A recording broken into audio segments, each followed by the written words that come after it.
Awal gerakan Papua Mengajar ini muncul di saat kami melihat orang tua yang mana menghidupi kehidupannya ke pasar, pagi-pagi sudah mulai ke pasar, kemudian pulang malam. Kami bertanya, mama ini punya anak atau tidak? Ketika kami telusuri mereka, ternyata mama ini punya anak yang kemudian pendidikan utama dan terutama dari orang tua ini tidak diberikan baik, dan di situ ada efek-efek samping yang muncul. Misalnya ada kata-kata negatif sehari-hari di saat mereka bermain, dan itu membuat kami terus berpikir, kemudian dari diskusi ke diskusi dan diskusi tentang pendidikan, yang kemudian ketika kita berbicara hanya pendidikan semata, kemudian tidak ada tindakan nyata, berarti hal itu sia-sia. Makanya kami mulai diskusi dan kemudian lakukan yang bisa kami lakukan. Sehingga di 2 tahun lalu, tepat bulan Februari 2013, itu saya bersama kakak Yona mulai menginisiasi untuk melakukan ini. Dan ada hal itu, puji Tuhan, mulai berjalan, dan kami pun dapat dukungan dari para orang tua untuk kami bersama-sama belajar. Dan persoalan kenapa kami muncul gerakan ini, yaitu ketika satu hal, anak-anak itu sendiri dia akan sangat aktif di kompleksnya sendiri, tetapi dia akan menjadi minder di sama-sama di sekolahnya. Ketika mereka main bersama-sama orang tua yang keberadaannya adalah orang tua yang anak-anak lain, terus orang tuanya antarkan mereka pula, kemudian jemput mereka, datang ke sekolah, pergi antar, kemudian jemput. Dan hal itu membuat anak-anak Papua itu mereka merasa bahwa benar mereka ini tidak diperhatikan oleh orang tua mereka, sehingga hal itu membuat kami, dan kita mau bilang bagaimana orang tua udah posisinya begitu, kalau tidak pergi jualan berarti tidak makan. Secara otomatis kalau mereka tidak makan, ya pada intinya mereka mati. Ini tuntutan ekonomi yang membuat anak-anak ini dibiarkan, sehingga ya bersyukur karena anak-anak ini kuat, yang kemudian mereka pergi ke sekolah untuk mau belajar. Sehingga kami hadir, kami bentuk gerakan ini hanya untuk bersama mereka kami belajar, bersama mereka kami berbagi cerita tentang diri mereka, bersama mereka kami juga terus menginspirasikan sesuatu yang kami impikan, dan itulah kami muncul di situ. Sehingga ya mudah-mudahan saja ke depan Tuhan akan bersama kami untuk terus ya punya mimpi-mimpi ke depan, untuk bisa-bisa gerakan ini bisa melebar kemana-mana, terlebih khusus di Jayapura dulu.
Yang benar tuh bagian sio. Oh, bikin saya dulu.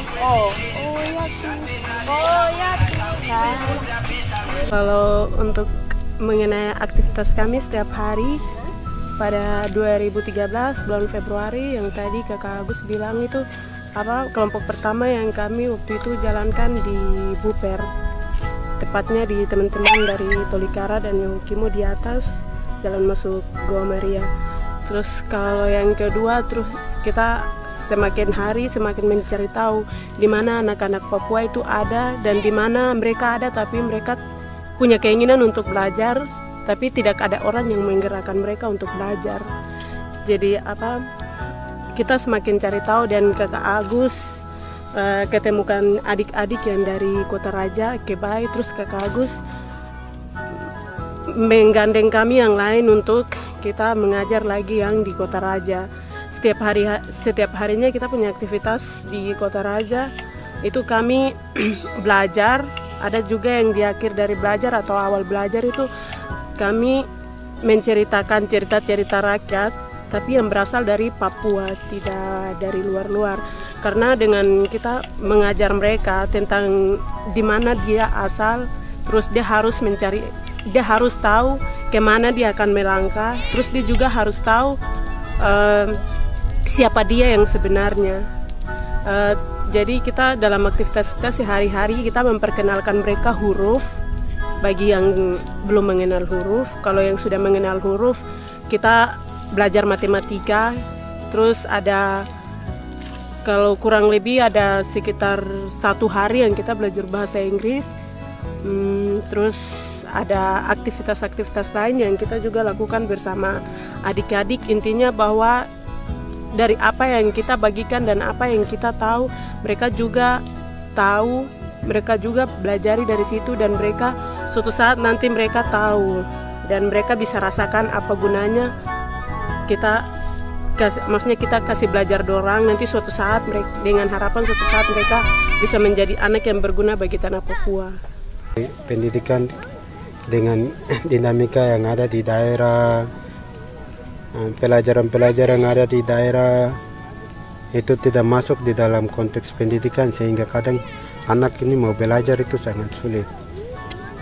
Sehingga di sini teman-teman kami laksanakan adalah itu bagaimana kami mengkontekstualisasi pendidikan itu dalam kurikulum pendidikan itu. Ini sehingga harapan semoga lembaga-lembaga pendidikan ini mereka harus berinisiatif untuk bagaimana membuat pendidikan yang berkontekstual supaya anak-anak didik itu bisa mengerti tentang keberadaan mereka, siapa diri mereka, di mana mereka hidup, di mana mereka beranjak. Nah, seperti itu mereka bisa mengetahui lebih dalam.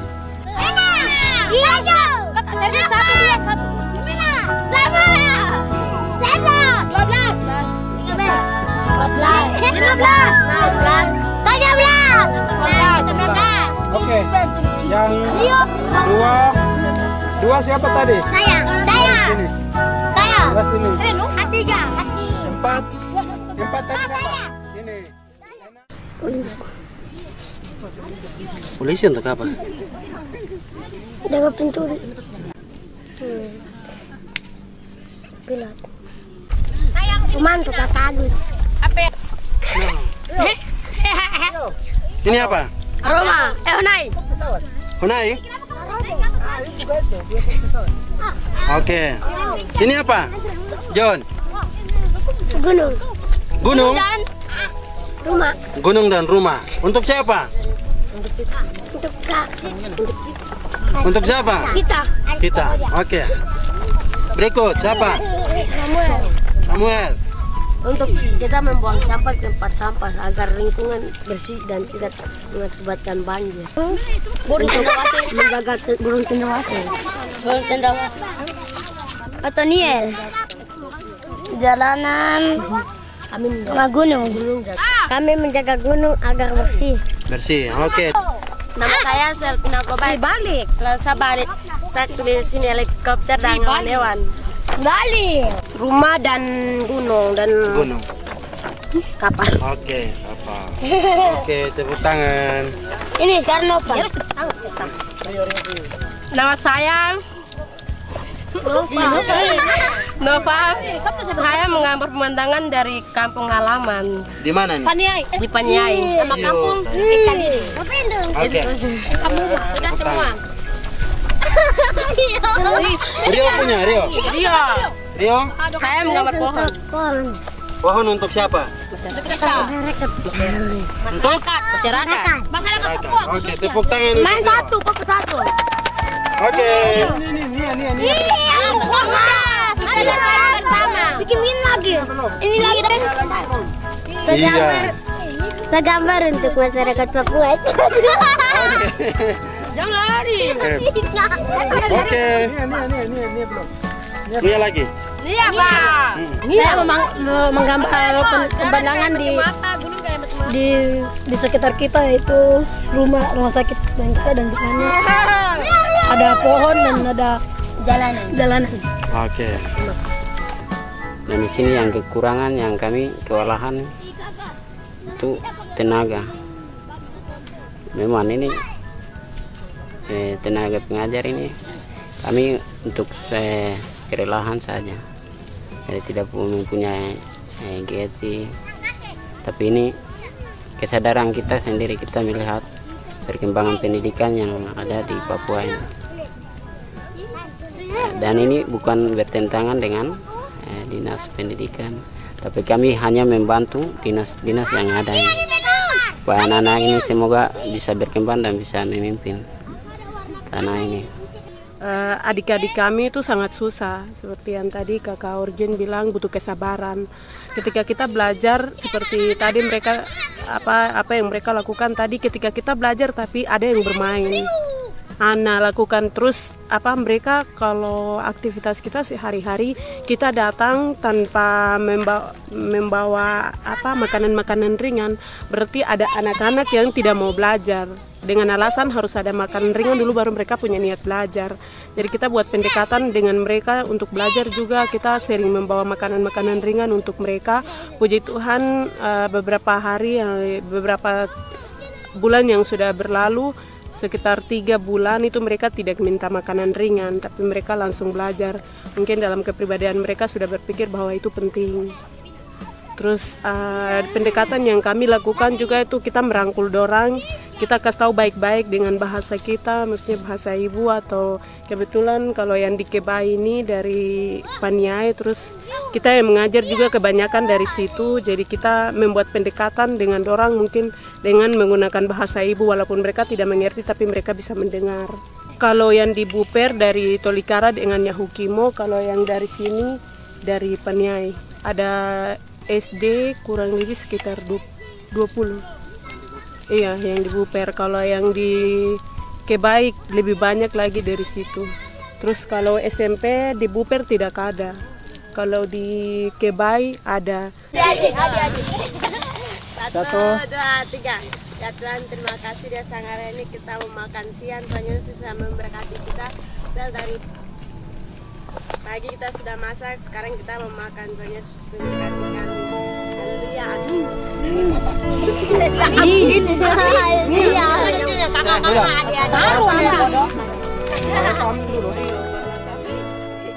Kita lihat saja bahwa orang berpolitik kemudian orang menjadi bos-bos itu kan melalui pendidikan.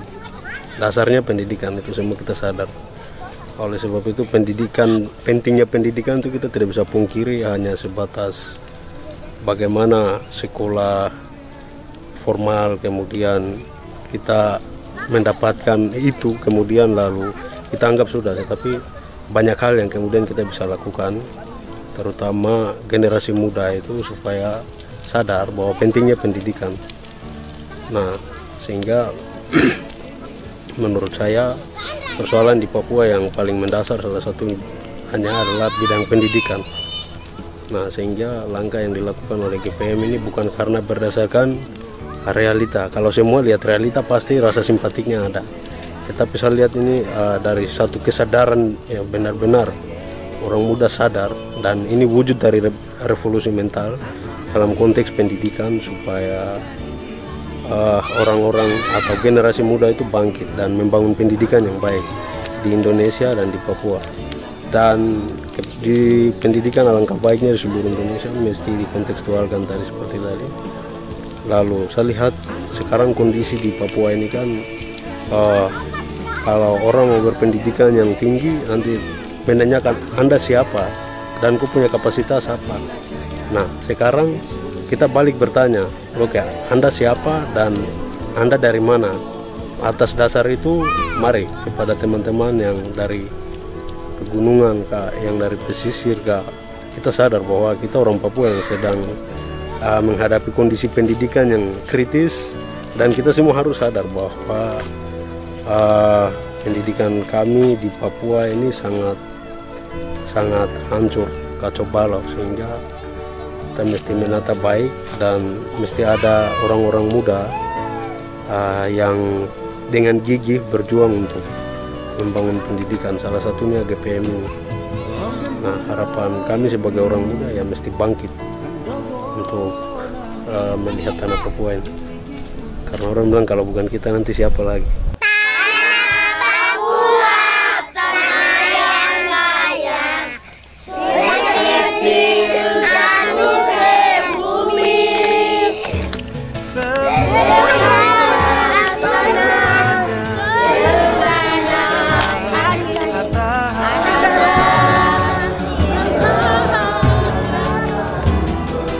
Tanah Papua, tanah leluhur, di sana aku